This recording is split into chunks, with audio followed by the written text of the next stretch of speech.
So, Director Ortiz, thank you for being here. So, for the millions watching at home, this is the second of the briefings T&E committee is holding on hot environmental topics before the committee. We had solid waste last week, we have stormwater today, and we have climate tomorrow. There's a lot of elements, as we know, to the whole stormwater challenges facing the county. We had a vigorous debate about these over the last couple of years. We're really welcome. We're still excited that you're leading our DEP and very eager to hear what you have to say, as well as Patty and Frank about stormwater. And then we've also invited some of our stormwater partners here to sort of get a reaction from them about the good things that are happening, a few suggestions after your presentation as well. And of course, we have our able committee staff. Do you want to lead off before Director Keith? Just to note that DEP has prepared some slides today, which I've handed out. In the packet, I've just provided some summary information. The two of the three council members were here last year for the debate the significant debate we had on the stormwater management CIP. Mr. Glass was not, so this will be new for him. But there was a tremendous amount of discussion last year. We were also, at that time, still awaiting the next draft MS4 permit, which we are still waiting for, so that's an outstanding issue that we can hear more about today. And also, of course, the design, build, maintain contract, which was the subject of most of the debate last year, and the status of that now. We have a new administration, new DEP director.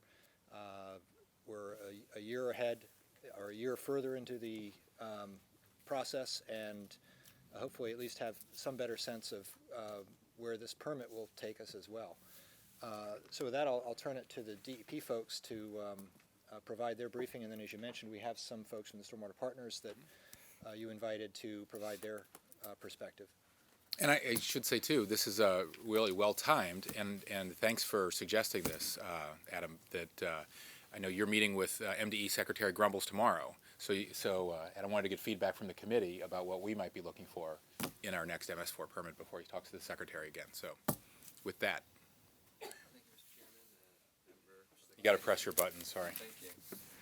Thank you, Mr. Chairman and member of the committee. It's great to have everybody here and have the opportunity to brief you on this issues. I hope that talking about stormwater and DBM contracts doesn't trigger some PTSD for those of you who went through the last process, but I assure you, we're on a healthy path and we're going to figure it out. I'm glad to be joined here by Frank Dawson, who oversees our watershed restoration CIP program. Patty Buber, as you know, is our deputy, and Jim Stiles oversees our projects a little more closely. We also have Lindsay Shaw and Stan Edwards, who will be talking about CPACE in a minute, but we have a great team here.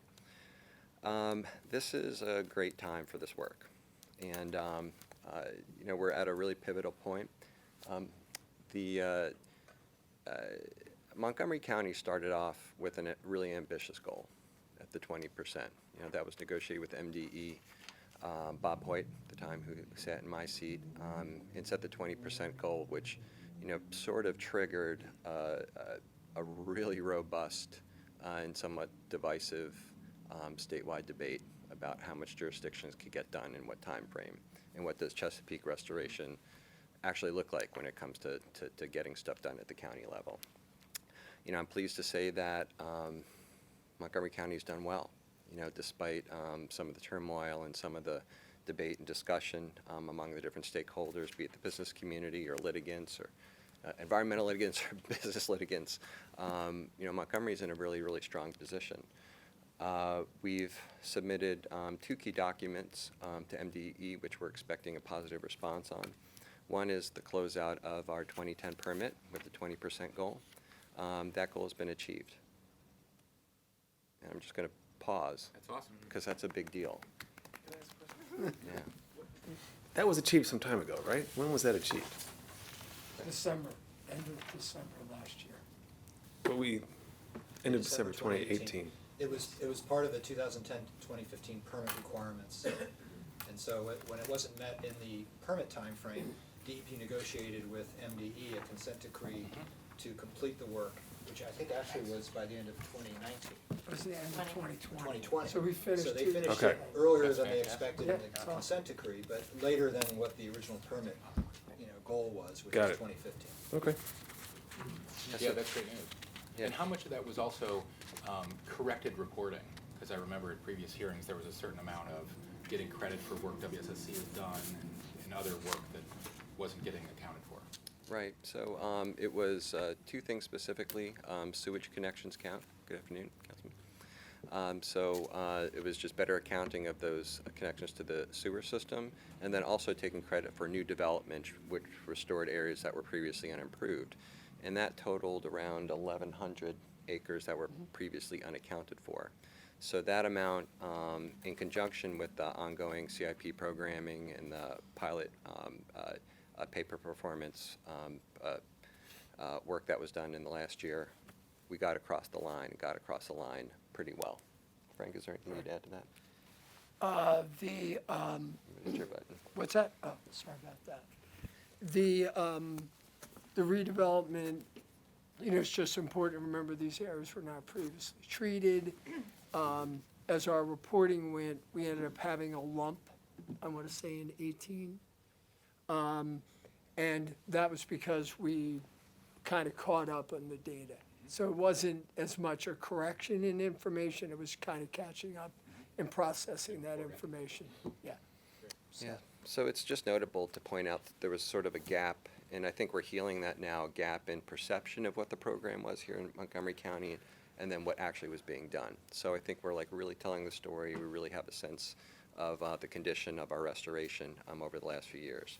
So critics could say like, hey, how did you miss, all these acres? Why was there all this turmoil? And that's context for why there was, I think, a lot of this acrimonious DBM debate in the past, as you and I talked about, was a sort of perception that Montgomery was way, way behind. There's always things that could be improved. There's always innovations. There's always things that can be done better. But, long story short, we've done pretty well. But, I would say to any of the critics that Montgomery started out of the gate with this super ambitious goal of 20%. Nobody had done that before. And it was a reach goal, highly criticized. But at the end of the day, it was met. That's a great story. But that also suggests just how young this industry is. So, real serious investment in Chesapeake restoration is pretty new. You know that, being in the legislature. A highly politically charged environment. And some would argue that the governor's race was lost, over this issue and what it meant to do the work. So a lot of growing pains. And then, politically growing pains, but also operationally for the counties to just sort of figure out how do we do this and how do we do it right? How do we count things? How do we work with other agencies and get credit for things? So I think there's really, there's things to learn, but I think there's very little to be critical about with the way that the county has performed. So we're in good shape. How does our 20% compare to other counties? Most counties have not achieved the 20%, and 20% was sort of the line that was drawn that all other counties had to come to, because Montgomery was first out of the date, because you were first. That's correct, untreated. Untreated. So some counties have a higher goal Goal. because they have more impervious surface, like Prince George's County. So Yeah, so in the, maybe if that was your question, I'm not, And have they achieved it? no. Right, that's what I wanted. Right. Okay, nobody's achieved, I don't know if you can run through them at all, but nobody's achieved, Baltimore City, there's Carroll, and Baltimore County, but there's some question all about adopted Baltimore 20% County. goals. And those have achieved it. but there's some differences, and you all are more in the weeds, pun intended, than I am. But Carroll County doesn't have as many dense urban areas, so the improvements are a lot easier to achieve. Baltimore City gets credit for street sweeping and things like that Which is aren't, predominantly what they've done. which is predominantly what they've done to meet their goal. And so I'm not even sure if they had a 20% goal, but they had there's a conversion of street sweeping to impervious restoration. So there's a formula. They could do more street sweeping and then less construction projects. Under their permit, they get credit for street sweeping. right, but the sheer amount of So do we. impervious restoration, But we don't. But they do much more. That's The correct. streets are really clean in Baltimore County. Baltimore City, Baltimore City gets credit for street sweeping. yes. that's right. I mean, we all do, but they do more in Baltimore City. Okay. But it just in terms of total output of construction projects, Montgomery's second to none. Prince Okay. George's is catching up, but they started way behind. Right. But They're no. gonna fall behind now. Leadership problems. Yeah, exactly. Hans? I agree that this is, our program is successful and we should be proud of what we've accomplished. Isn't it also true that without the private development, which we weren't originally planning to count, that we wouldn't be, here to pat ourselves on the back? Well, let's take a look at the numbers. I mean, it's always been something that we could count. It's part of the suite of BMPs that we could use to meet the permit. Weren't we not? We It, did it, it count became some kind of a revelation. It was a why haven't you been counting this all along kind of situation last year. That's what I remember. Part of the issue that we solved that caused us to be able to take credit was we were getting information from Department of Permitting Services kind of informally. We call them the pink slips, after somebody had redeveloped property and they put the ESD practices in, we would get that information, but we weren't getting it on a regular basis and we weren't really realizing that, hey, this is something that, we should just factor into our program. So we put it in as something that, it's a way to meet the requirements, so let's up our efforts. And so we brought a contractor on board, 20 hours a week, that's their job, is get this information from Department of Permitting Services, digitize it so we can calculate the drainage area, and so we just kind of made it an element of our program, where before it was just an informal step, so to speak. It doesn't come from DPS digitally? Not exactly. So, yeah. We get some PDFs of the information, but then we have to digitize it, so. Are you getting it from them more frequently It's because a- of their efforts as well as because of your Yeah, they're- contractors' efforts? Yeah, they very much worked with us on that, so we've got a stream now. It's just a regular part of our process. Or is there anything they should be doing that would help your efforts? I don't think so. I think we got it going pretty well. The reason why I asked the question I asked is that we discussed at length last year how there was real challenges with projects that we were planning to do that became kind of over-engineered and unworkable, and you'd have the design, you'd try to go out and you build it. There was changes that had to be made, and the costs kept going up and up. And that was kind of what had animated the executive branch, and their arguments were animated by that concern. And do you have an assessment of that? Yeah, and that's something we talked about a lot when I first came on. As I said, there's a lot to be proud of, a lot of growing pains, and there were some things that weren't perfect.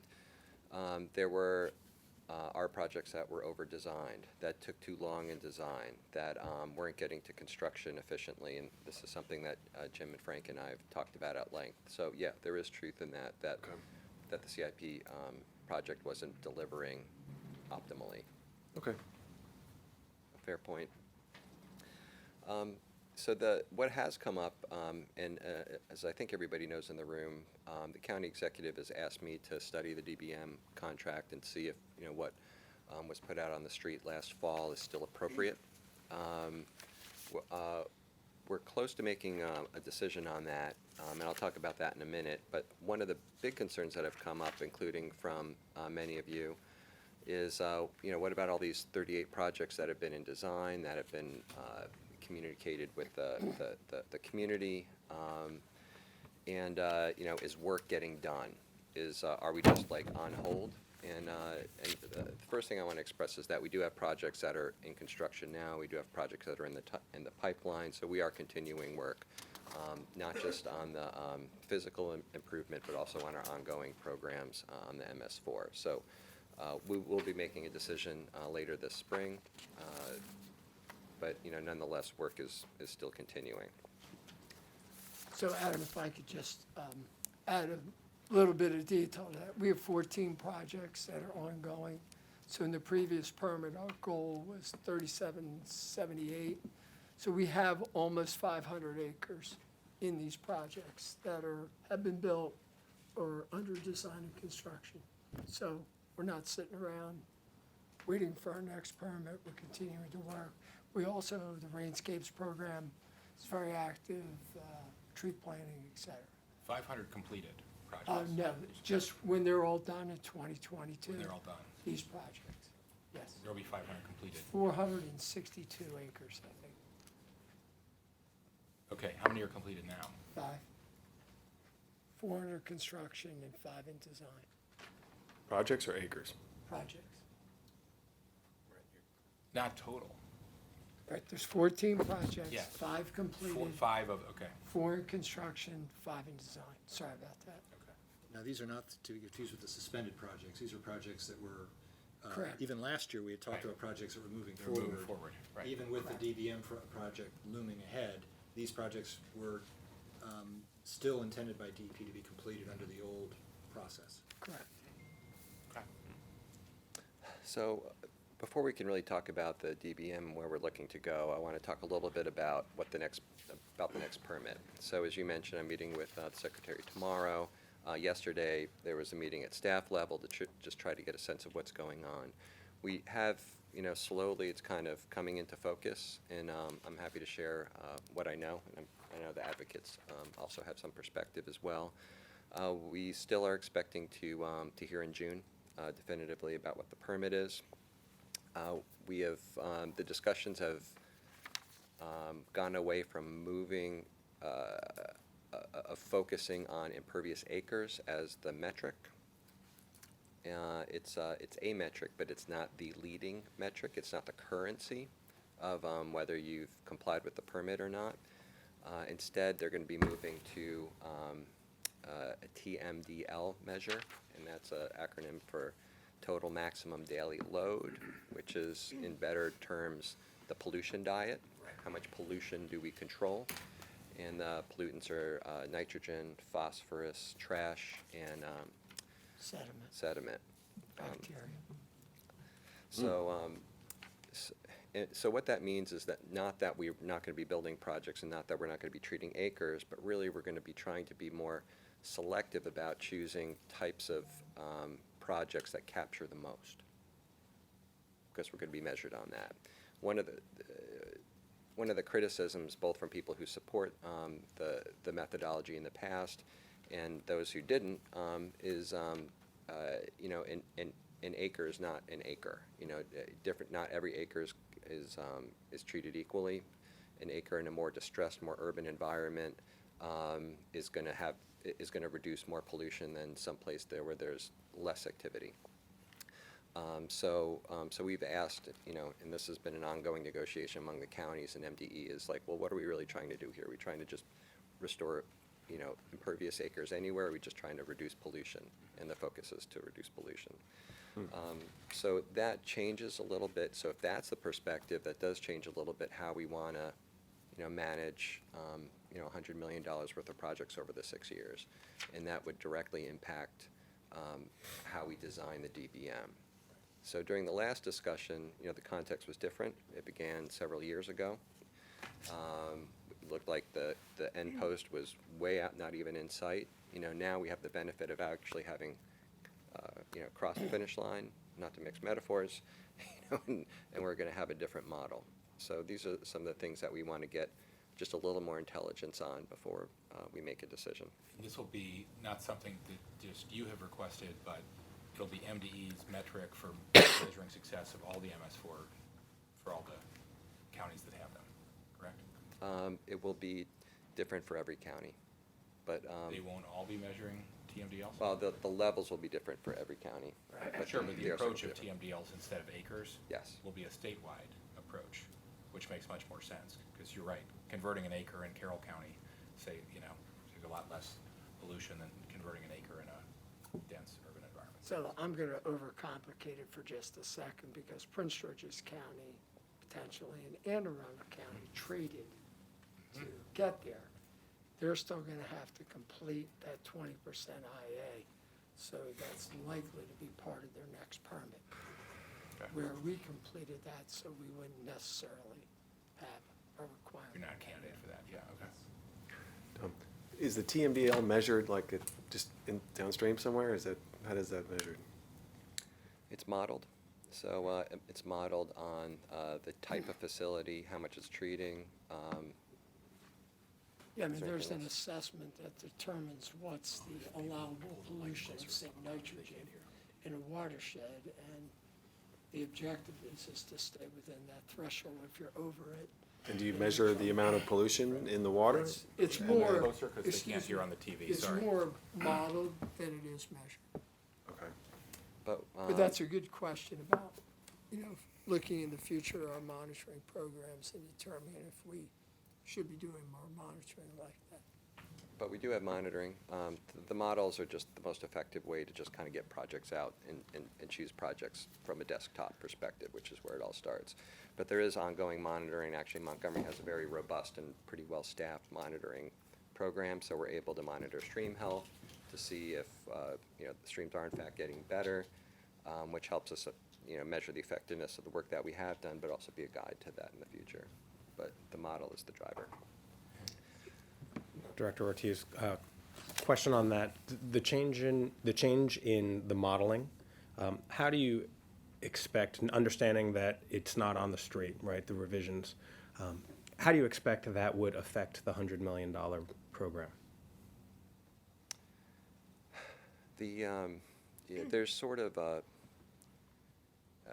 under the old model, the idea was just to get acres anywhere you can get them. And places that are less dense are often examples, great ways to do that, or stormwater ponds, retrofitting them, making them more green, providing more capture, even though they may not be in a more distressed watershed. So there's, Prince George's, that's what we did. We got a lot of acres all over the place, and we got them fast. What that would, if acres as the primary currency are taken away, then it's a little more challenging, and I think MD will support it, in making sure that we have projects that are in places that really need it, in places where we're going to be focusing on more distressed watersheds, and sometimes projects that will be more expensive. But we hope that under that new measure, the more expensive project may be worth it, may not treat as many acres, but may capture an equivalent amount or a greater amount of pollutants. So MDE has an accounting document that tells you what your credit benefit is from each type of BMP, and they're changing that. So if there were significant changes in that, it could affect the type of BMPs that we would select based on Adam's description. So to summarize, the actual infrastructure might be more expensive, but it is more limited. Say, what do you mean by limited? Physical geography. Potentially, yes. Okay. So you'd be targeting. Targeted, limited, yeah. Yeah. Thank you. Yeah, good question. So, so what is the next permit, what does the next, DBM look like? What does our contracting approach look like? So we've already discussed we want to be a little more targeted and a little more precise. So instead of chopping off arms, we're going to be doing surgery. A little more intensive, a little more focused, but ultimately more effective. We've been piloting pay for performance models. I think that's critical, and I'm happy to talk in more detail for anybody who's interested. Could you elaborate on that? I'd like to hear more about that. So typical contracts are, get the job done. There's not a lot of incentives for, or built-in incentives for meeting things as much on time or on budget. And this ties into the question about, what else would you do differently? The county executive has expressed he'd like more of a focus on business development, job creation, building those into the contracts. I think, would help us achieve other social goals as well. Are there co-benefits, educational benefits? Is it near a school? Is there a partnership with a teacher who can, have class out there? Being a little bit more precise about trying to meet other goals, and when they are met, have there be a financial reward? The contracting approach I'm used to, and it's not the only one, and we would look at different ones, is that, there would be a set fee, and it would be a fee-for-service model, 10 or 12% or whatever. It's negotiated, and there would be a sort of base amount that's paid for doing the work, but then the balance of that fee would be paid based on achieving these other metrics. Frank and his team have been thinking about this in a little more detail. Frank, Yeah, anything I to mean, add? in the purest sense, if you do a pay for performance, I hire you and I tell you when you're done, I'll pay you, and this is the objective impervious acreage.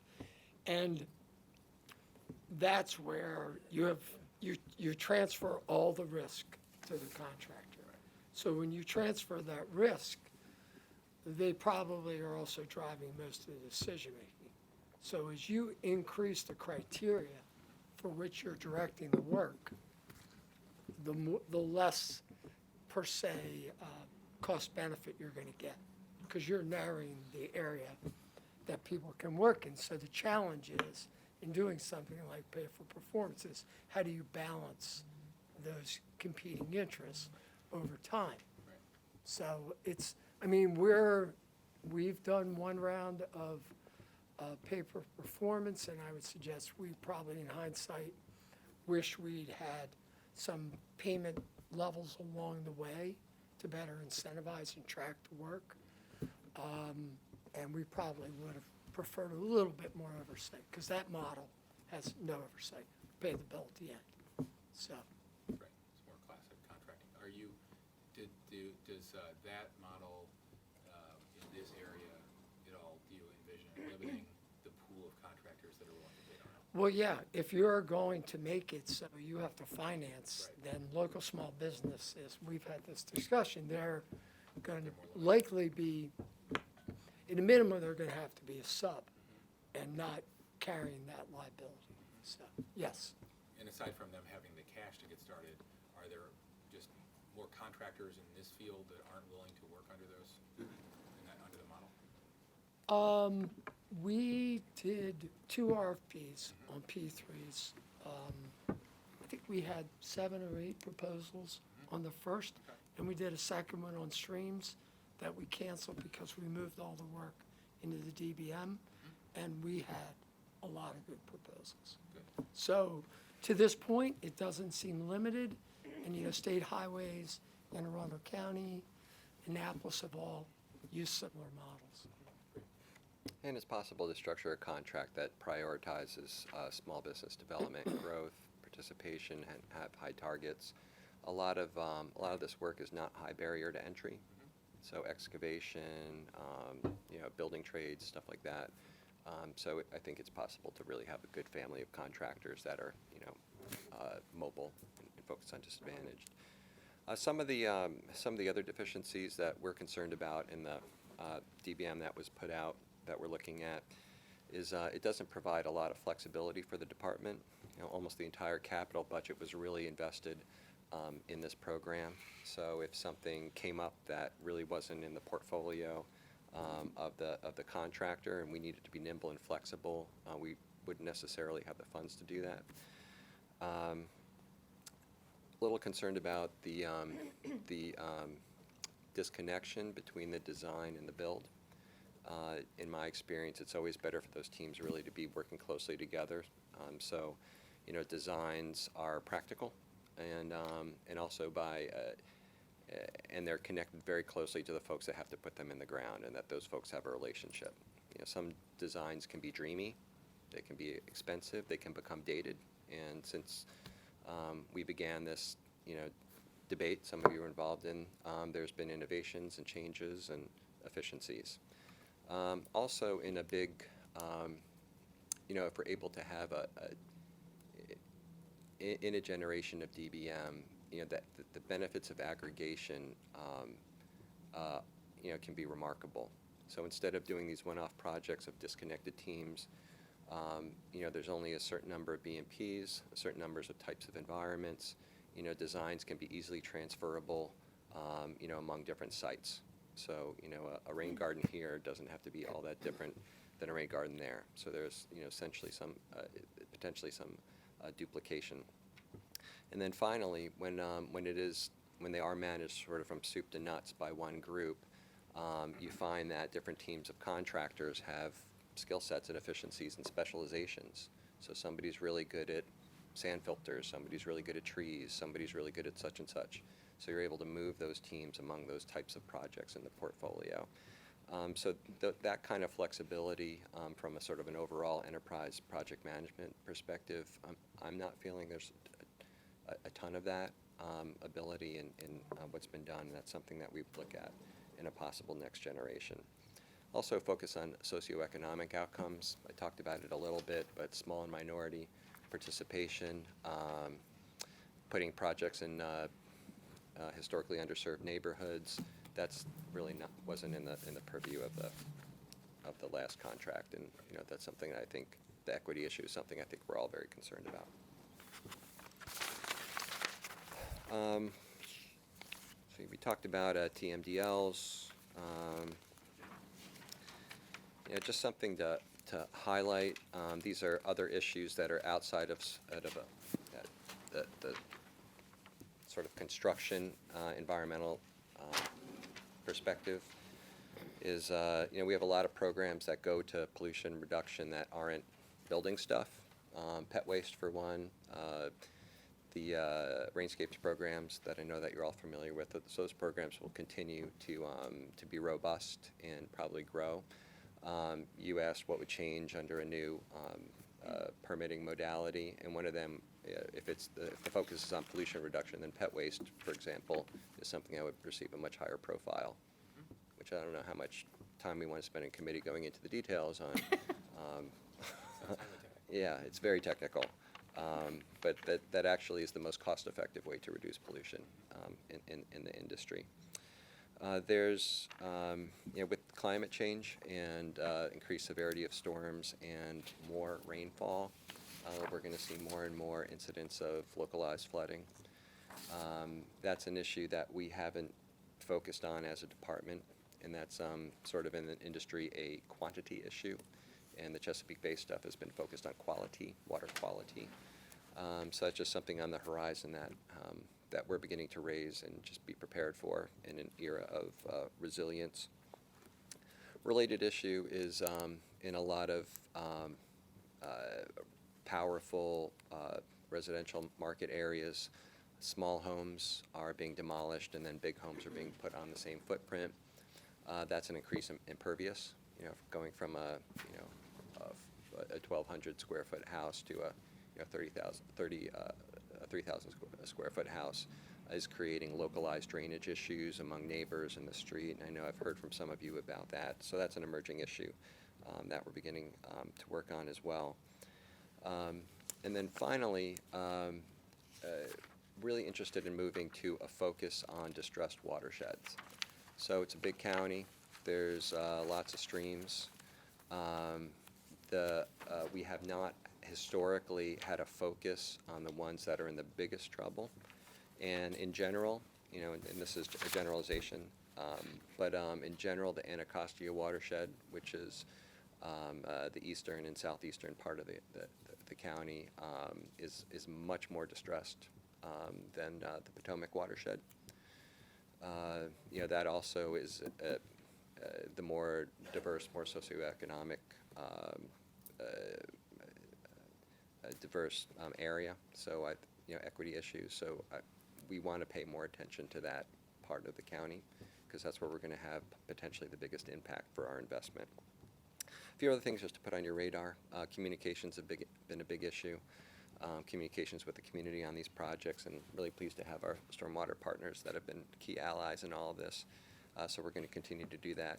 Communication to marginalized groups. We're going to be hiring bilingual staff to do more outreach. I notice at a lot of these meetings with environmental stakeholders, the lack of diversity is really apparent and a concern for a county that's as changing and multicultural as ours is. Also communications with this committee. I know that between the department and the committee, there's not always been great communication, particularly in the last administration. And that's something that we're committed to, as I think everybody appreciates and understands. We're going to move to metrics and mapping more strongly. So it's likely in future committee meetings like this, we'll be able to pull up a real-time map of projects, ones that we're looking at. We're able to look at impervious area, pull those polygons up. We're able to layer on where the distressed watersheds are, so you can see if there's something in your district or something in a particular part of the county, and whether we're focusing our resources there or not. So we just have a lot more intelligence in our planning and our decision making. And then finally, what we're getting the sense of working with MDE is that they're learning too, and they're looking to Montgomery to provide some leadership and direction. They're great partners. I've enjoyed working with them over the years, but I think they appreciate that they're in an office building in Baltimore doing only desktop exercises. We do desktop exercises, but we're also in the communities as well, and we're able to see what it's like working with contractors and what the art of the possible is. So we also in my conversation with the Secretary tomorrow in our ongoing conversations, we will take up that leadership role as the leading jurisdiction on stormwater. Okay. Is that it? for your presentation? Yeah, that's Great. it. Thank you. Thank you. Thank you. So talk to me about the timeline to go through your process and make a decision on the DB. I mean, it's on hold now, and you want to reformulate it. You're thinking through how. Tell me when you want to come forward with that, and then how does that match with expected timelines for the state? So we expect to hear from them formally in June. We can make a decision sooner than that when I think we're confident that the existing vehicle is just not going to work for what we know is happening. Not quite there yet, and quite frankly, I wanted to have the benefit of this conversation. The council's been a key stakeholder in this, and members of the staff I know have been really involved in these conversations, so I wanted to get feedback from you all too before we make a decision. But yeah, other than that, I don't want to get ahead of myself. Okay. So when the state tells us they'll tell us our new, I guess it's TMDL now, and impervious surface requirements, they'll be modulated. And then we'll have how long do you think we'll have to, it's a multi-year, Well, it'll be a 5-year. it'll be a 5-year so- permit. That's correct. And some of our current projects can count towards Right, that. we're continuing, you mentioned the 500 acres, we're continuing to work on, and, okay. So we won't have the same kind of ramp up that was needed for the 2010 permit, where we went from very little impervious restoration to 20%. That required a tremendous ramp up at that time. Right. It was not entirely successful by 2015, but did get us across the finish line in December. Okay.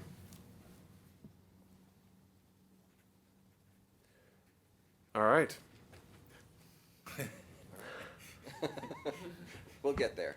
I promise you we'll get there. I'm sure you will. There's no. It doesn't sound like there's anything. I mean, one issue obviously is if there are budget implications. I mean, we're working on the capital budget now and the operating budget, so we'd rather know sooner rather than later if there's significant changes to what's already in the approved CIP that we need to focus on, either late in this process or as a amendment later after July 1st. But that's something I'll be working with the department on to make sure that our expenditures are as aligned as they can be based on where we are. And those are all funded from the stormwater fee, so it's not a general obligation bond issue, right? Correct, yeah, the stormwater, the Water Quality Protection Fund manages all these costs. Well, our CIP budget assumed that we would have loans. We applied for $61 million worth of loans from the Long-term Water financing. Quality Revolving Fund, and we were approved those. So that's the kind of foundation that's our financial structure for the CIP program, which I think should be adequate for what the regulator's going to put into our new permit. Okay. So, moving from DBM to TMDL, getting away from acronyms and getting into practical differences. Talk to the advocates. What will we be seeing differently? Good question. And we can say pollution diet instead of TMDL. Pollution diet, Yeah. sure. I've asked staff for a hierarchy of BMPs, actually, to see which practices capture the most and with the most efficiencies. And I can let Frank talk in more detail. I think location is really important. So I spoke about distressed watersheds, and that we would expect to capture more and more distressed areas than other places. So I think that focus is important in the targeting. I mean, a lot of our watersheds in the county have pollution diets for sediment. So, for example, stream restoration projects do a great job of that. So, in some of those areas, not that we haven't done some of that work, we might do more of it. We have one watershed that has a TMDL for nitrogen. So in that area, we might be trying to implement projects that have that emphasis. So really what we're just saying is doing a somewhat cost of benefit analysis of this work and not physically seeing a whole lot of difference in terms of infrastructure or technology, but just targeting it to where the biggest bang for the buck would be. And not just, yes, and not just bang for the buck, but also what is the most appropriate type of technology for that given area. So if there's an area that's struggling with one type of pollution and a BMP that targets that, we'll be more precise in putting that there. So it's also just matching the right technology to the right problem. Great, thank you. But in general, Yeah. construction projects. Yeah, right. So, well, when you're deciding, actually, can you clarify for me first? It used to be there were projects moving forward, when we last had this conversation, there were projects moving forward, there were projects that were suspended 40 or so, and 26 or so that were struck. Thank you. Do we still have three categories or two? So, Have you decided, are there any still suspended that you're still deciding on? Or is it bifurcated into ones that are on hold forever and ones that are moving forward? So that's an exercise that so you're talking about the 38 projects that were in the last DBM. So I've asked staff for a hierarchy of which ones are the ones that are most impactful, that no matter what we want to move ahead with. Right. And So there's still three, you're still sorting in the process. well, no, the canceled projects they're Canceled, canceled. right. Suspended projects were projects that were made available to the DBM Right. proposers, Right. so they could select them. If we decided not to go down the path of the DBM, we would go back and look at those 38 projects, apply a set of criteria, environmental benefits, community support, et cetera. Right. And then we would select those and implement those. So they're still active. We've notified all the residents in those areas that they've been suspended, explained the process. So you don't have to prioritize them if you go forward with DBM, essentially, because they'll all be swept into the same bucket. Well, the DBM contractor would be selecting, prioritizing, they had to do at least 10. So, That's right, that's right. right, so wouldn't they do all would of be them doing that necessarily. prioritization exercise themselves. Based on criteria you give them? Yeah, up to them. well, yeah, there's criteria in the RFP that Right. does a number of the things we've discussed. Right, green infrastructure, distressed watershed. Financing, yes. Is there like a point scoring system? How does one project rise above another if one is, clearly has green infrastructure benefits and another but has no equity component and doesn't really do anything for a distressed watershed, but it's appealing on other grounds? That's a great question. I would say we don't have that point system for doing that. It's just subjective? I'll say yes, but we could be doing that between now and then. We haven't done that to this point. I mean, You put out a normally, matrix of the 6 or so right, but criteria. normally one of the major factors in it is just looking at cost, which is, we assume that's what the DBM contractor would be a primary factor. Right, okay. And where we left things, today, you've mentioned green infrastructure, equity lens, distressed watershed, a couple things, community support, right, and cost. A couple things I thought were under consideration, and we had suggested prioritizing, but I don't think you mentioned, were proximity to a school for any engagement with that those communities, and also workforce development, which was a big feature So of your. neither of shared those services. particular items are criteria in the RFP for the DBM. They're taken out. They were never not in in. there. No, I was suggesting those as examples of co-benefits. That's what I mean, Yeah. okay. Yes. Yeah, that would be considered in the next generation. There's no workforce development component in the RFP for project selection? Nothing than what the county already requires now.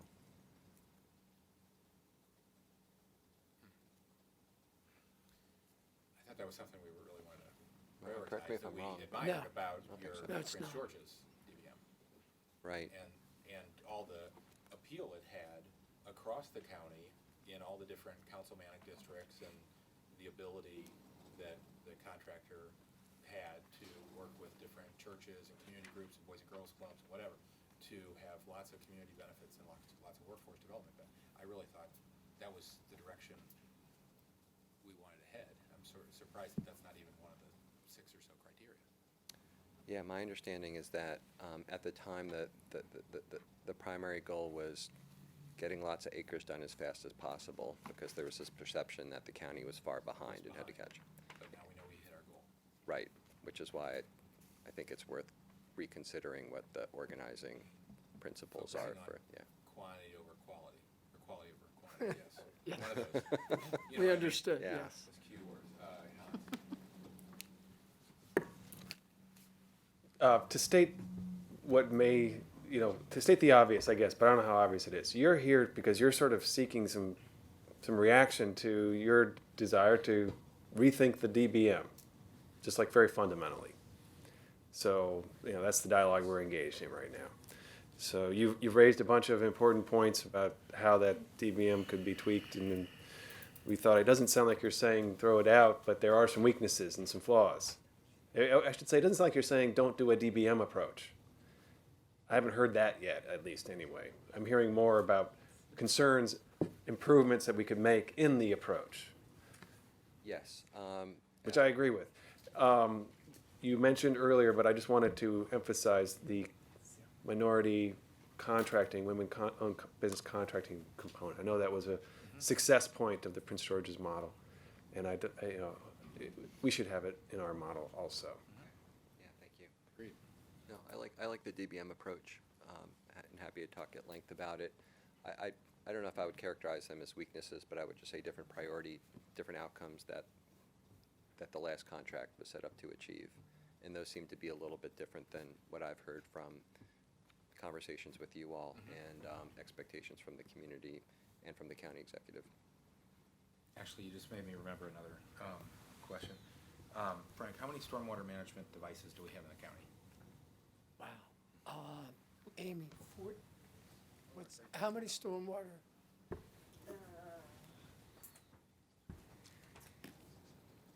We have over 13,000 stormwater management in the county. 13,000.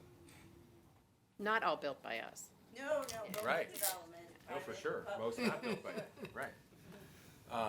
Okay, it was my impression that compared to, say, Prince George's, when you started the DBM and you had few acres, you have many acres you want to convert, few that had already been converted, and more limited variety of acres that needed to be addressed. And the potential to get a lot of acreage with big, gray, industrial-type conversion approaches. I was told, anyway. Yeah. Right or wrong. Wrong. That one of the things that made Montgomery more challenging was that we had so many devices out there, and that part of the challenge moving forward would be who's monitoring these and maintaining them, right? And doesn't that need to be a focus going forward, as well as all these other criteria? whether you do DBM or whether you do traditional contracting approach? Yeah, no question. And one of the vulnerabilities in all of this work is that the maintenance had not been budgeted in advance Right. and connected. So our approach is that everything we build, we anticipate and budget for a long-term maintenance requirement, and usually 20 or 30 years. How much is in the FY20 budget that the county exec sent over for maintenance? for that? No, it's the largest cost center in the operating budget. Maintenance? Inspection and maintenance, Is that right? yeah. Okay. Mhm. Yeah, Okay. it's a great. You're right on point though, and if you don't take care of the asset, you lose the asset. So For that's sure. why it's so important. Right, okay. 13,000. And that's another area where you may have some opportunity for workforce development on that side of things, apart from the new construction that's Yes. occurring. Yeah, no question. The ongoing maintenance. And that's, again, not to your point earlier, not technical work, right? Most of it. Less technical, yes. Yes, yes. And Amy, what's the breakdown in terms of major categories of the devices that are out there? Ponds, we have a lot of fire retention, stormwater management, sand filters, a lot of underground, because we're very urban environment, so Right. a lot of stuff underground. That's a primary breakdown. We have more recent technology, more up county, where there's been more recent development, less recent technology down county, where you have older developments, and then in some parts down county where you have none, because that precedes the era of stormwater. Right. Outside of like Rainscapes projects or Outside of smaller. anything that we would have put in it, yeah. Right. Or that goes in part of, now, that doesn't mean that when the house is raised and rebuilt, there isn't stormwater that goes in, because it Right, does go that's in. true. So there are areas like that too, especially, more of this infill development. Yes, okay. I was also told in the past, one challenge has been DEP resources, DEP staff with construction, contract management experience. How do you feel like with the new budget, you're set for contract management experience? And is that something we need to be thinking about for the rec list as you move forward with more of these projects? I'm very confident in the team. Great. Yeah, and we've had a lot of discussions, and Jim Stiles is here, where we've picked apart some of the deficiencies and criticisms of the past. The staff is very different now than it was 5 years ago. But I think the folks that are here are a strong team, and just the amount of thought that's been going into this next generation of DBM makes me pretty confident that we'd be able to manage the portfolio. Great, okay. We'll stay in touch with us on that. I mean, just to follow up on that, we have done a lot of work with Patty's prodding of doing a Stop better. using that word. No, but it's fair, it's a compliment, in trying to do a better job of doing contract management, project management, greater accountability and status reports we do on a monthly basis. One of our biggest challenges really was not on the construction side. That's because Jim's here, and I wouldn't say that with him sitting here. He But on the prods. design side, so on the construction side, you have liquidated damages. Right. You don't perform. On Right. the design side, Right. you don't. And so in any kind of a new model, you'd want to set it up so you don't get paid till you get to 60%. You get paid at 90%. So that was part of what we were looking at doing in the DBM or any contracting model forward. You have to create a greater incentive for performance, which is not the way the contracts were set up before, but we're ready to go. Lesson learned. Yeah, Okay. absolutely. Great. All right, well, I think we've exhausted our questions, but we want to hear from the Stormwater Partners about some reaction to this. Kit, what do you got? We'll see. All right, there we go.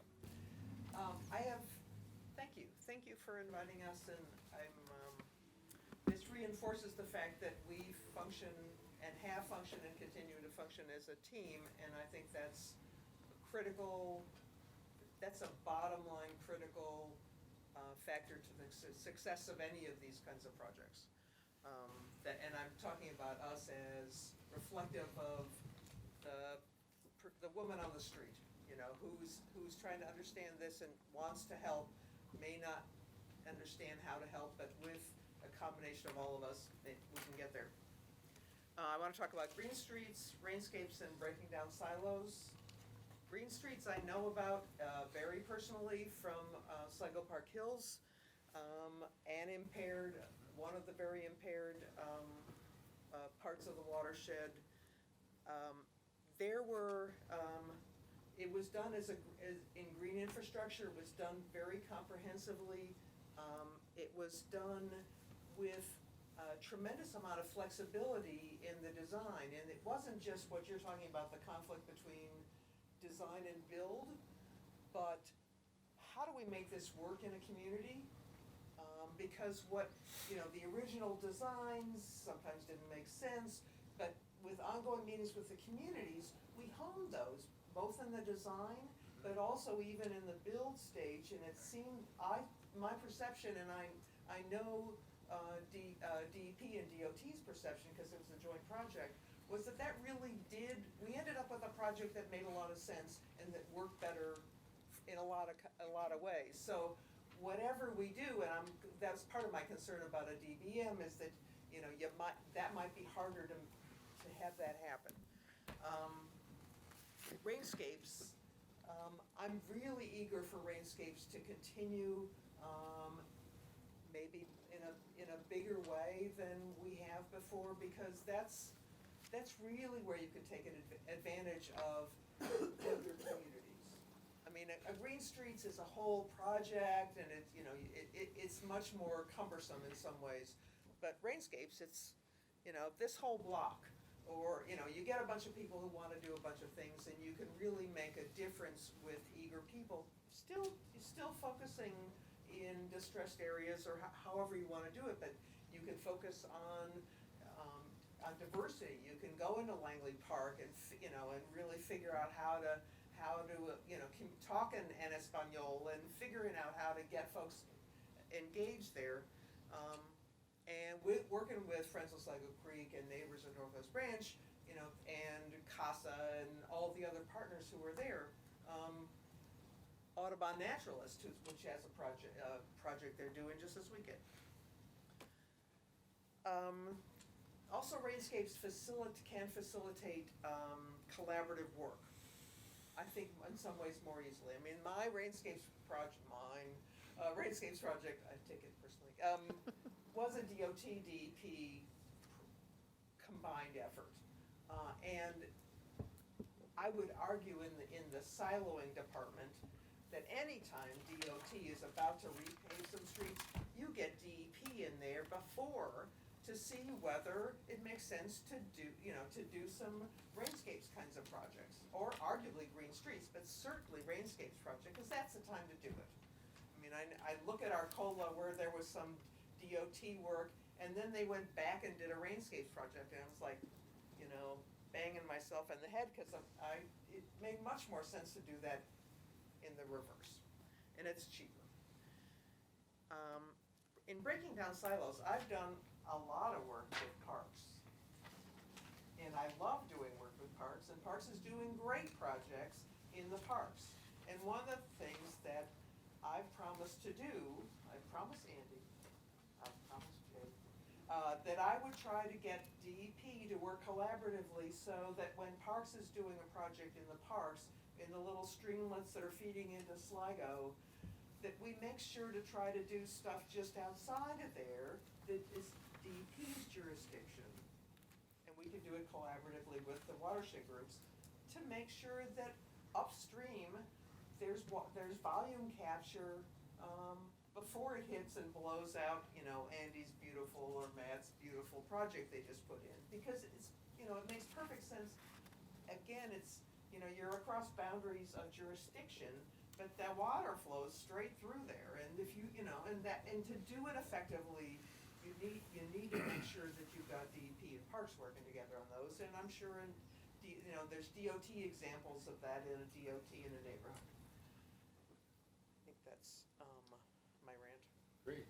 Yeah. Caitlin, anything to add? Sure. Thank you, council members, and thank you, Director Ortiz. I think that, on behalf of the Stormwater Partners, we are definitely supportive and congratulatory of the county and all of the work that has been done to make this permit happen and reach our goals. And I appreciate hearing that we're all realizing that our goals aren't finished. The work's not finished. We have a lot more to do. We still have streams that are stressed. We still have flooding issues. We still have habitats that are damaged. So we're looking forward to continuing to be those really strong partners throughout the county and working on these really tough issues. Definitely, we think that, similar to the climate crisis and a lot of these other conversations that are happening, this is a great time to address stormwater. It is a hot topic. There's, a lot of things happening, a lot of good progress that we can make. We're looking forward to having the new MS4 permit template come out, and definitely want to encourage the county not to wait for that template. We have heard from the state that template would be out 6 months ago, a year ago, even before. And so I think we need to be prepared that there could be delays in this June deadline, and that shouldn't stop us. We should still be moving forward, and we're pleased to hear that we are moving forward, that the program is, that there are projects underway. And we definitely want to make sure that the permit alone does not define our program. Obviously, it drives the regulatory requirements, but there's a lot of things in Montgomery County that we can be doing outside of the MS4 permit that can benefit our communities and our waterways. So definitely want to encourage that. And in terms of Montgomery County being a leader, we recognize that too. And that's one of our main cries when we go to MDE and go up to Baltimore and say, hey, look at what Montgomery County's doing. Why aren't you looking at some of these counties that aren't meeting their goals and holding them to Montgomery County standards instead of kind of letting some of the other goals slip? And so we're continuing to bring that to Baltimore. We definitely want to continue having Montgomery County be the leader, and we see that as a really great opportunity here for us. Just a couple more points. When it comes to this transition from impervious acreage to nutrient reduction, that was a change that a lot of our community members across the state have talked with MDE about over the past few years. We thought it would actually be a good change. I think that it is going to require, if that is what's in the permit, which is news and possibly good news, it is going to require some new analysis, maybe some new accounting, and just making sure that we're prepared for that so there isn't that lag. And then making sure that stream restoration is a type of BMP that does do more for that type of metric, but we want to make sure that we're not relying on stream restoration alone. It can be a really good tool, but if we're not also addressing those upstream flooding issues or upstream drainage issues, we're just going to keep having issues. So I just want to caution us about relying too much on stream restoration, and also looking more towards reforestation and looking more at how we can use trees across the county to address a lot of these issues. Kind of one of those low-hanging fruit BMPs, but a really great item, provides a lot of other co-benefits too. And then, the last thing, I think we're really pleased to hear we're moving forward. We definitely want to continue being those partners, continue working with the committee and the council to, help our program move forward. And we're trying to, again, really address some of the critical stormwater and clean water issues in the county. So we're looking forward to continuing to work on that. Terrific. Great. And we're so glad we have the co-chair of our Montgomery County Water Quality Advisory Group here, Tracy. That's right. Below to join us. So Awesome. please, Thank you. what's your reaction? Well, so again, echoing thanks to the committee and to Director Ortiz for having us here. I'm an economist by training, so one of the things that you all talked about that I just want to emphasize is looking at value and efficiency at the same time. And I think that there was some really good discussion here about that beyond sort of just getting the most bang for our buck, and of course, as the more marginal, TMDL reductions we get, the better. But there's other things those co-benefits that need to be taken into account. The other thing I really appreciate, again, as a social scientist, is the strong communication and engagement that we've had. With DEP, I have to give huge props to Patty. She has been at every water quality advisory group meeting on Monday nights from 7 to 9, which has got to make a really long day for her. And so she comes and updates us every single time we meet. And so I think that's fantastic. And certainly having us here to talk with you is great too. The piece I think that I'd love to see more of is outward communication. communication outside of this room. You know, we still have people talking about the rain tax, and we still have people talking about bits of death. And those are things that we're not going to change by talking amongst ourselves. And so, I'm sorry, did I just say that out loud? I shouldn't have. Yeah. Name the problem. But you have to. It's the elephant in the room, right? You know, and so I'm wondering, as we're going through this process where we're rethinking this DBM, have we told our constituents about that? You know, as the, like last year, there was a letter that was sent out by DEP that said, hey, here's what we're doing. And I think that helped to alleviate a lot of the concerns, and I'm wondering if maybe at some point soon a similar letter might go out to constituents explaining, okay, we're taking a pause, we're thinking about this, we're making improvements. So that was, I guess that would all I would say. You know, thank y'all. I love living in this county, and y'all do good work, so appreciate it. Terrific. That was really helpful. Yeah. Yeah, if I could just briefly respond to a couple things. First, a little oversight on my part, but I failed to introduce Vicki Wan, who oversees a number of things, including the water quality protection charge, which makes all this work possible. And she also did a lot of the homework on the accounting issues to help us be in compliance. So Vicki deserves a lot of credit for us getting across the line, so I wanted to acknowledge her. Also, I just want to express my deep gratitude to all of you and all the people you represent. The county's had such a robust partnership in all work of the government, but particularly environment. Like, we can't do it alone. We will not be successful doing it alone. And this community has really stepped up and been such an asset in helping us be successful. The silo issue is a major issue, and we met on that, I think, 2 weeks ago with the county executive, and that's a priority. And I have taken all my fellow co-directors out to lunch. So I think that that's a good way to start to break down silos. But everybody's on board, and I hear you with the DOT projects. I assure you that we're not going to do any one type of project at the expense of any other. I've said before, and I do believe in a portfolio approach where you have to have a mix of strategies that address a mix of problems, because the environment is all interconnected. So I firmly believe that. In terms of community buy-in, whatever approach we go to, we will absolutely have community buy-in in the design. And in my experience, we had $100 million managed by a private partner, but we were partners with them and going to the community, and every single project we built had community buy-in. So I'm absolutely committed to that, regardless of who ends up doing the work, because if the community doesn't believe in it, then we've already lost before it's treated a single drop of water. And finally, I really like the communication idea. Actually, we've been passing a draft back and forth on just updating the community on us getting across the permit line and just sort of explaining how we got there, because I don't know if that story's really been told. So I take your point about looking ahead to the DBM, and I appreciate that. That's all, Mr. Chairman. Great, thank you. Yeah, no, I'm really glad you brought up the communication, which we discussed a lot over the last 2 years as being one of the weaknesses. And I feel that this work is really important, and the public has to understand it and understand why it's important and understand why they pay the charge, and understand and realize that what it's going to, and have a sense that it's fair compared to other counties, and that we're getting bang for our buck. And historically, people at first didn't support recycling, and they didn't support many other environmental programs that they now understand and embrace and would erupt if they were taken away. So I don't think this is any different. People really have to understand it and understand the importance of it, and you can see the effectiveness right in front of us year after year. The Bay's getting better, showing a lot of progress, and the work's more important locally than ever, given that the White House is threatening to slash Bay funding by 90% again.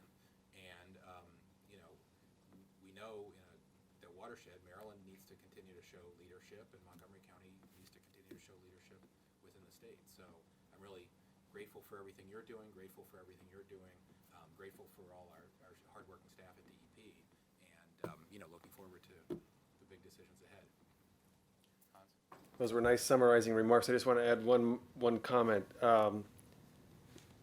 We got a lot of neighborhood criticism, a lot of neighborhood support for rain gardens, green streets, but there was also some kind of, not in my front yard criticism of it. And that phrase "pits of death" was actually had its origins in the campaign season, And I just want to say we should not back away from building that kind of infrastructure. So just wanted to say unequivocally, like, it's an important part of the portfolio, and let's continue. I'm sure we can improve our communications about it, and that's important. But we need that. It's part of the puzzle. I think it's helpful. I think, as controversial as it has been, I think it has helped educate people about the program itself. You got to have stuff that's visible and in the community. And like, if everything happens in some ravine somewhere, in some stormwater pond that's out of sight, then public support for remediation isn't going to improve. And so, yeah, there's challenges along the way. People have to get used to something new. That's the world's turning, and that's how we're going to clean up the bay. Can I just add a little bit to that? And one of the things that the Stormwater Partners that we're all part of was working on as some of those controversies were evolving was modeling a little bit of the Sligo Park Hills experience, but earlier, getting people in neighborhoods, making sure that the neighborhoods were on board, at least conceptually, before doing a project. So that then when DEP comes in, you've got a mechanism to advance the knowledge of the community and get increased buy-in, and to some extent make sure that you don't just have the government, even though my perception of DEP is not as some big, bad, evil ogre. Oh, thank you. But anytime. But some people say, oh, the government's making us do this, but if you've got a partnership of the neighborhood and the local watershed group with DEP, the dynamic changes. And in our experience is that's made a difference. I know, for example, one of the suspended projects that's in Sligo, the Sligo Creek watershed has people like that, has local champions who understand the concept and who are working with people in the neighborhood to say, we really want this. So I think for example, that's a good example of one of those projects that I think could go ahead without worrying about being, bad names being called for DEP or Sure. about the project. So I think it's really critical to have that, engagement from as early on as you can get it. Good point. Okay. Yeah, plenty of neighborhoods asking for it, so. Yeah. Yeah. Terrific. All right, thank you all so much. Thank you. Very much appreciate all your hard work. Thank you. Thank you, staff. If you're here for CPACE, you know a lot about stormwater now. My staff in Adriana are going to handle CPACE. Terrific, thanks. They're smarter than me anyway, so. Thank you. I hope this was helpful. Yeah, absolutely.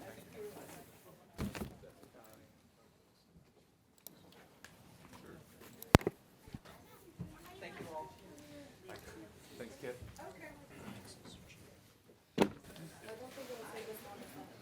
No. Not at all. If so, I've done something terribly wrong.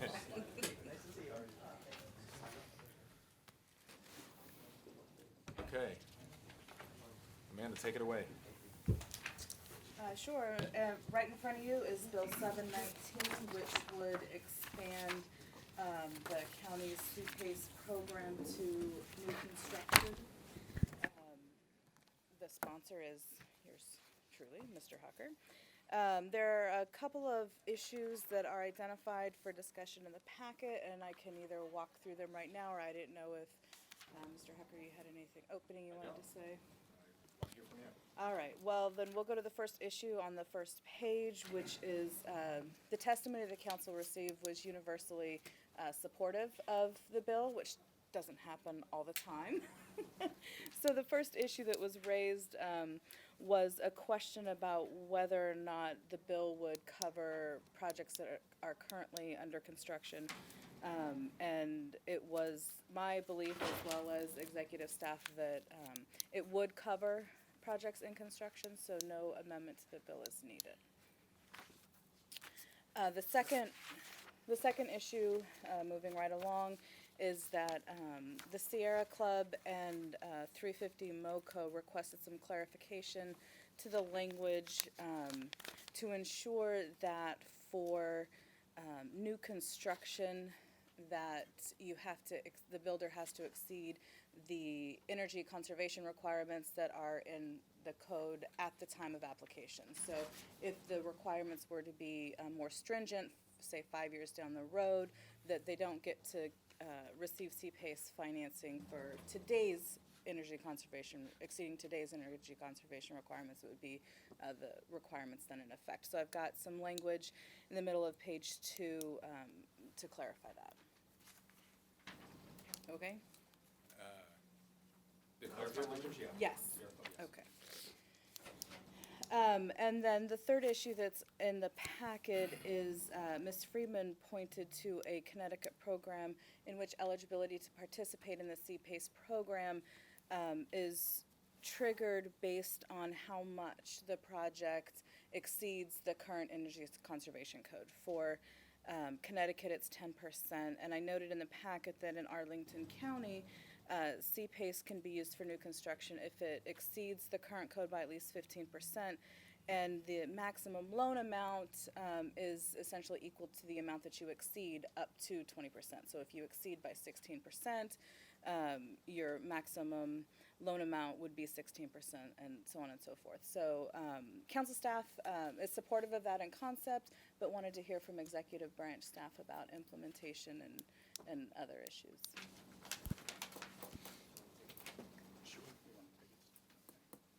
Thank you, Amanda. I'm Stan Edwards with the Department of Environmental Protection. I think there's different ways that this is done in different jurisdictions, and since this financing is coming from the private sector, some people take the view that if you're better than code of any percentage, then that's a better building than we might have gotten otherwise. And some jurisdictions have a requirement 10% bigger, 20% bigger, and tie it, as Amanda said, kind of a graduated incremental process. So I think that's a policy decision that we need to make. My colleagues here may have thoughts on this. Sure, thank you. I'm Mike Hovey with the Department of Finance. It's actually just a discussion that we've just started having. I think we'll actually probably be able to speak to it within the next few weeks. I know DEP was going to do some analysis of it and find a little more than just a couple of different jurisdictions. And then once we have a good idea of what people are really doing, I think we'll get together and we'll be able to make a recommendation on that particular item. So on whether or not you should do a certain percentage or, or not over the current code at the time of application, as item number 1 speaks to. Yeah. We'll say that researching PACE programs around the country is challenging, in part because it's not just the PACE statute you have to look at. The tax laws might be different. So how someone does their tax process, and that state might be different than in Maryland. So while we might be able to gather some data on other jurisdictions doing, at some point it comes down to what we in the county think is a good approach. So I mean, I got to say I have concerns about that approach. My understanding is, well, the whole history of the CPACE law has been, we've learned, we were, if anything, too restrictive, and it was underutilized, and we've, amended the law to open it up, and this further opens it up to new construction. And I don't know that we want to repeat past mistakes by being too restrictive and driving up the cost of financing for applicants, because that means the program doesn't get used as much, or doesn't get used as often, and good projects don't get built. And I know folks that are now looking at this, using this for new construction, are feeling like if that kind of restriction is put in there, that they aren't able to access the gap financing that they need. And again, this isn't something that costs the county money. So to me, we ought to be erring on the side of making it available as widely as possible. My understanding is that the Arlington model, no new project has qualified under that so far. So I'm not sure it's a great model to be, basing our law on. I think the other audience to talk to about this is potential users of CPACE in Montgomery County, to see if they might participate at different parameters for the program. because as you said, you don't want to set up a program where where potential users say, we won't participate under that. Yeah, I think that's good advice. And, 6 months from now, we don't want to pass something that's restrictive and come back and have to amend it like we did the original law. Now, just because they say do it this way doesn't mean we necessarily want to. No, sure. We should get that input. That's all we do is get input around here. We need our stakeholders here at the table. Yeah, right. Okay. Any comments from my colleagues? Thank you. They're not mandatory. No. Well, I signed on as a co-sponsor, so I want to thank you for the legislation, right? I'm supportive of it. And I think this conversation and the level of detail is what's needed, because I recognize, I think we all recognize we want people to do the most with whatever they have, and I see the value in a tiered system, which is essentially rewarding people for doing more above the baseline. But I would like to know the metrics that are currently, the metrics for the current usage of the current system, what other jurisdictions, how they operate short of the Connecticut model or even within the Connecticut model, how they structure this. Do any of you have the information about how the current CPAY system in the county operates and what the usage and how far above baseline, what the range is for its use? So it's varied. We've done really two different types of projects, or two different types of projects have been done in the county. I shouldn't say we do it, because again, this is between a property owner and a lender, and we're just essentially agreeing to put it on the tax bill. So we've had some big, what we call whole building retrofits, where they're replacing heating and air conditioning systems, lighting, all sorts of things that might, building information systems that might improve the performance of the buildings. And then we've had what I would refer to as sort of end-of-life replacement of heating and hot water systems. We had a number of projects that were heating and hot water systems in old multifamily complexes where the equipment was at the end of its life. They wanted to do more efficient equipment. They wanted to replace the equipment, but do more efficient equipment. And so they entered into CPACE agreements on that. So they would have had to finance that or pay for that improvement regardless, and they chose CPACE as the preferred method to go, because they could spread out their payments over, match more closely the life of the equipment. The other thing to remember about PACE is there's a lot of people in this decision-making process. We really aren't in the decision-making process. It's the building owner, the developer, the company that's doing the upgrade, and the financial community is really making an assessment about whether this makes sense or not. So to some extent, so Colorado, for example, doesn't have the loan-to-value, debt-to-value kind of requirements that some do, because they rely on the lender making smart decisions. I'm not going to lend to this if I think it's not a wise investment. Right. But other jurisdictions have those requirements, including Montgomery They County. should. It's their money that's at risk. Right. So- Yeah, exactly, as they should, and Right. as we do, yes. Yeah, can't Thank you. do the work of the lenders for them. Right, exactly. So, colleagues, I feel comfortable moving forward. We can do all the research we want before it gets to full council, but, it's likely to take months as we gather information, as you said. I don't think this is going to be oversubscribed right away. So. But there are people waiting to use it. It's a good bill. Good comments, I support it, so Okay. let's move forward. Thanks. Okay. All right. Is that 3-0? Okay. Great. Yes. Do I have another issue? Yeah. Our pace. No, Oh, the fine. yeah. Yeah. Well, that's not separate from passing the bill necessarily, but my understanding is that finance uses a maximum loan to value limit of 90% of the current value of the property. That's it. Oh, yeah, sorry, it is. Yeah. It is subject to this. So, the concern is that I think you should use the future value of the property as this, not the current value. Because the projects won't get funding that they need if it's calculated based on the current value. If you're converting, in the case of one proposed project, a very affordable old gas station to a new modern building, basing it on the current value, which isn't much, doesn't allow the developer to get the gap financing that they need to move forward with the project. So I think, I would suggest amending it to be the future value. Yeah, we understand that. We've actually been talking about that internally also, where to set that limit Right. for the new construction. We don't know what new construction is going to be worth, and I know that it sounds simple to say that it's going to be at least what the construction costs are, but that's not always the case. So it's not as easy a decision to make, I think, as it seems to be on the face of it. So we're looking into that too right now to see where we should set that particular limit. Right now, finance is still comfortable with the 90%, but it is something that we're actively discussing and trying to figure out what the best ratio happens to be.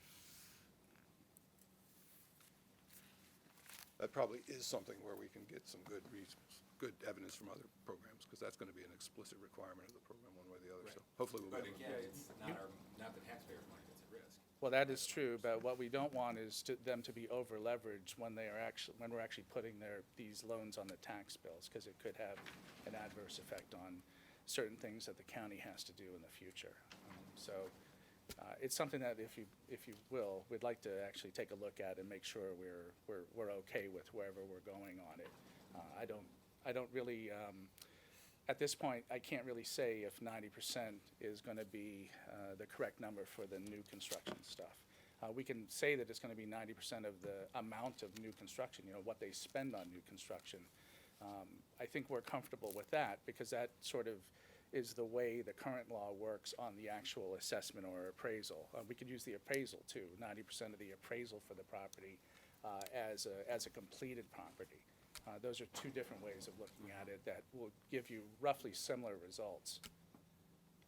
So an option, depending on what the timing is, I mean, this sounds like this might take some time to research. You could put language in the bill essentially deferring that particular percentage to an executive regulation. So you could put language in the bill that says, for new construction, this loan to value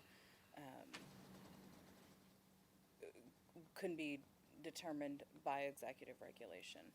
The other option is to pass it or to recommend a specific percentage, but it doesn't sound like we're ready quite to do that. What's the, if I could ask, what's the time frame? Give us a deadline, we'll come back with we'll gather the information that you need. Well, I'd suggest we pass it out and come back before it's at full council. Because, I mean, if we wait for an executive regulation in this case, I mean, it might be months.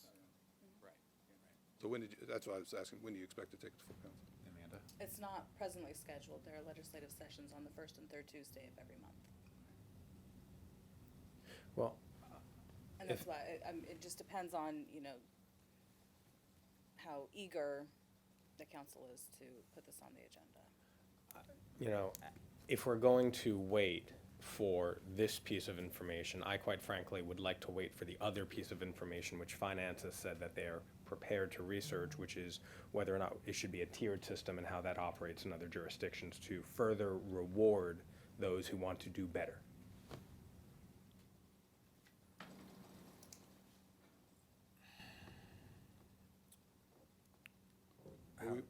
We'll You get back to us in 2 weeks? we'll do that, yeah. Okay. All right. Does that work, Amanda? Okay, great. And as I am understanding it, you're recommending the bill forward for this information to be brought to the council. Correct. So your recommendation will be to recommend enactment with the clarifying amendment. Right. If needed, right? Yeah, if needed. Well, Right, there's an amendment that is needed that's in the middle of page 2 that you are recommending. Right, with the clarifying amendment we adopted. Right, okay, yep. 3-0, I thought. Right, okay, great. Okay. So always Everybody like to good? make sure you know what you're voting on. Yes. It's a good rule of thumb. Well done. Okay, great. Thank you. Thank you, thank you. Can I just make a quick comment to you, Yes, three please. colleagues on the committee? So we have postponed the discussion about transportation demand management. The last time we talked about it, we did talk about having some nice presentations about what this is more conceptually and kind of going through that. And I'm not sure why that wasn't part of what the plan was for today. It would have been helpful. So let's do that. And I hope, it doesn't seem like we're going to be able to come back to it until June. Is that the current thinking? I mean, Let's- there's another mic on over there, sorry. I keep getting feedback that people aren't able to hear it at home. I mean, I think, I have a lot of questions about this iteration of this bill that's been hanging around for a long time. I, understand there's been a lot of cooks in this kitchen putting input into it. I'm concerned about the proposed expansion of the scope of it. I doubt it's widely understood by the public. I do think there's, you're right, experts out there, including Arlington and Alexandria officials who have been successful with this, folks at some nonprofits that have done great work in this space, and yeah, I'd like to get them in front of the committee. Let's I think do would be that, great, and have yeah. a work session. Yeah. Where we could really get, whether we start from this bill or we start from scratch, and say, what is the best way to be doing this in Montgomery County? And without a new work group and expectation that they're gonna meet for months, but let's have a work session and figure out. I think that would be help very me at least helpful, understand this a lot exactly. I think it'd be better. helpful for us to all get that I kind of agree. bottom to top, exposition, illustration. The process that we went through was a multi-year process with stakeholders. The first iteration of this bill was a consensus-driven document. I don't think there were very many pieces of it that were that controversial. Then it became more Yes. controversial, and then it became more controversial. And So- harder to understand. in some cases, Probably. yeah. So I think that, let's just keep that in mind, is that the first version of this was the result of several years of very thorough work that is, it's a pretty basic, straightforward, simple model. And if we want to add on to it or tighten it up, then we can consider that. But I don't think we need to reinvent the first iteration. If we were to set about trying to say, why don't we start from scratch, that's Maybe reinventing. we should start with the first iteration. then. Yeah, exactly. Sure. Yeah, I don't. Because one of the goals that was expressed that I saw was to simplify this, and I don't know that anybody's saying it's been simplified from the first. I think it has. iteration. I think that the amendments from the new administration has caused confusion and anxiety, and then the council staff's recommendation, exacerbated that substantially. But the original proposal is pretty. Has a lot of merit. It's complicated to get your head around it, but then once at the same time, it's fairly, it's understandable. So we'll work on getting that presentation. Great. Because I agree. I think that, everyone has to kind of really feel comfortable as to what this is about. And I thought we agreed on that last time. So I was surprised that we were going to have a simple packet-driven discussion today. Like, that didn't seem like what we had intended to do. Right, and I had asked Sandy for some examples of agreements and we haven't received Yeah, that I mean, let's get the either. mobility lab in here, Yeah, I from agree. Northern Virginia, I heard you and tried that yeah, before. Yeah, right. I'll reach. I can reach out to them, That'd be and great. I can work with you to come up with some ideas for some people to invite. Thanks. I mean, everybody supports the goal, and Right. I think it'll benefit everybody to understand it better and get something done. But with everything else that's on our plate, it's pretty hard to do right now. Okay, Okay. Thanks. Everybody good? I will relay that to the appropriate council staff. I'm sure. that was more just for us, and I didn't realize that. I didn't anyway. All good. Yes. All right. Thank you all.